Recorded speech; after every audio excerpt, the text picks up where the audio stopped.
نابوت کو پتھراؤ کر دیا گیا ہے۔ ہمارے لیے آج کی پہلی تلاوت ملوک کی پہلی کتاب 21واں باب 1 سے 16 آیات مقدسہ تک۔ ان دنوں میں نابوت یزرییلی کا یزرییل میں ایک تاکستان تھا جو سامرا کے بادشاہ اہیاب کے محل سے لگا ہوا تھا، اور اہیاب نے نابوت سے مخاطب ہو کر کہا کہ مجھے اپنا تاکستان دے کہ میں اس کو اپنے لیے سبزی کا باغ بناؤں، کیونکہ وہ میرے گھر کے قریب ہے، اور اس کے بدلے میں تجھ کو اس سے بہتر تاکستان دوں گا، اور اگر تیری نگاہ میں اچھا ہو تو میں اس کی قیمت تجھ کو چاندی میں دوں گا۔ تو نابوت نے اہیاب کو جواب دیا، خدا نہ کرے کہ میں اپنے باپ دادا کی میراث تجھ کو دوں۔ تو اہیاب غمگین اور ناخوش ہو کر اپنے گھر کو گیا۔ اس بات کے باعث جو نابوت یزرییلی نے اس سے کہی کہ میں اپنے باپ دادا کی میراث تجھ کو نہیں دوں گا، اور وہ اپنے پلنگ پر لیٹ گیا اور اپنا منہ پھیر لیا اور روٹی نہ کھائی۔ تب اس کی بیوی ایزابیل نے آ کر اس سے کہا، تجھے کیا ہوا کہ تیرا دل غمگین ہے اور تو نے کھانا نہیں کھایا؟ اس نے اس سے کہا، میں نے نابوت یزرییلی سے خطاب کر کے کہا کہ اپنا تاکستان مجھے چاندی کے عوض دے، یا اگر تو چاہے میں تجھ کو اس کے بدلے میں بہتر تاکستان دوں گا۔ تو اس نے کہا کہ میں اپنا تاکستان تجھ کو نہیں دوں گا۔ تو اس کی بیوی ایزابیل نے اس سے کہا، کیا تو اس وقت اسرائیل پر حکمرانی نہیں کرتا؟ اٹھ کھانا کھا اور خوش دل ہو، اور نابوت یزرییلی کا تاکستان میں تجھے دوں گی۔ تب اس نے اہیاب کے نام سے خط لکھے اور اس کی مہر ان پر لگائی، اور ان خطوط کو بزرگوں اور امیروں کی طرف جو شہر میں نابوت کے ساتھ رہتے تھے روانہ کیا، اور خطوط میں لکھ کر کہا کہ روزہ رکھنے کی منادی کرو، اور نابوت کو لوگوں کے درمیان اونچا بٹھاؤ، اور 2 خبیث آدمیوں کو اس کے سامنے کھڑا کرو جو اس کے خلاف گواہی دے کر کہیں کہ تو نے خدا کے خلاف اور بادشاہ کے خلاف کفر بکا، اور وہ اس کو باہر نکال لے جائیں اور اس پر پتھراؤ کریں کہ وہ مر جائے۔ تب شہر کے بزرگوں اور امیروں نے جو شہر میں رہتے تھے ویسا ہی کیا جیسا کہ ایزابیل نے ان کو حکم دیا تھا، بمطابق ان خطوط کی تحریر کے جو اس نے ان کو بھیجے تھے۔ تو انہوں نے روزہ رکھنے کی منادی کروائی اور نابوت کو لوگوں کے درمیان اونچا بٹھایا۔ تب 2 خبیث آدمی آئے اور اس کے سامنے بیٹھے، اور خبیث آدمیوں نے لوگوں کے سامنے نابوت کے خلاف گواہی دی اور کہا کہ نابوت نے خدا کے خلاف اور بادشاہ کے خلاف کفر بکا۔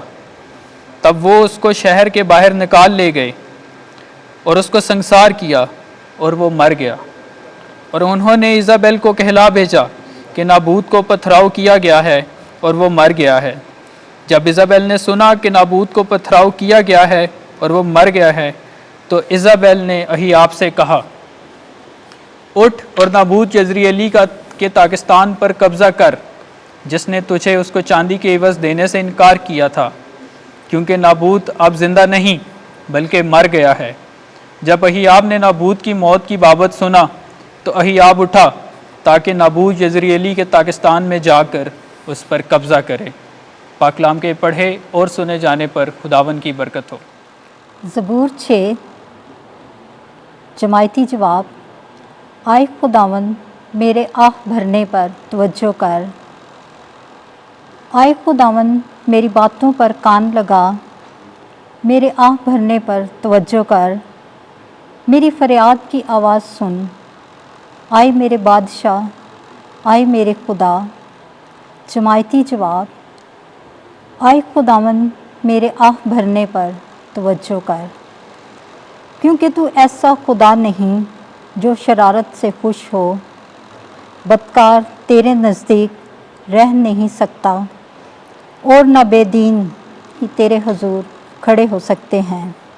جماعتی جواب، آئے خداوند میرے آہ بھرنے پر توجہ کر، تجھے تمام بد کرداروں سے نفرت ہے، تو ان سب کو جو جھوٹ بولتے ہیں ہلاک کرتا ہے۔ خون خوار اور دغا باز شخص سے خداوند کو سخت نفرت ہے۔ جماعتی جواب، آئے خداوند میرے آہ بھرنے پر توجہ کر۔ آمین۔ خداوند آپ کے ساتھ ہو۔ انجیل مقدس متی کے مطابق اے خداوند تیری تمجید ہو۔ 5واں باب 38ویں سے 42ویں آیت۔ میں تم سے کہتا ہوں کہ بدکار کا مقابلہ نہ کرنا۔ ایک دن یسوع نے اپنے شاگردوں سے کہا، تم سن چکے ہو کہ کہا گیا تھا کہ آنکھ کے بدلے آنکھ اور دانت کے بدلے دانت، مگر میں تم سے کہتا ہوں کہ بدکار کا مقابلہ نہ کرنا، بلکہ جو تیرے دہنے گال پر تماچا مارے دوسرا بھی اس کی طرف پھیر دے۔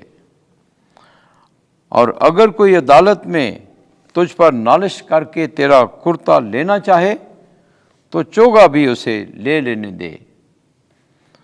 اگر کوئی تجھے ایک کوس بیگار میں لے جائے اس کے ساتھ 2 کوس چلا جا۔ جو کوئی تجھ سے کچھ مانگے اسے دے، اور جو تجھ سے قرضہ چاہے اس سے منہ نہ موڑ۔ انجیل مقدس کے وسیلے سے ہمارے گناہ معاف کیے جائیں۔ اے مسیح تیری ستائش ہو۔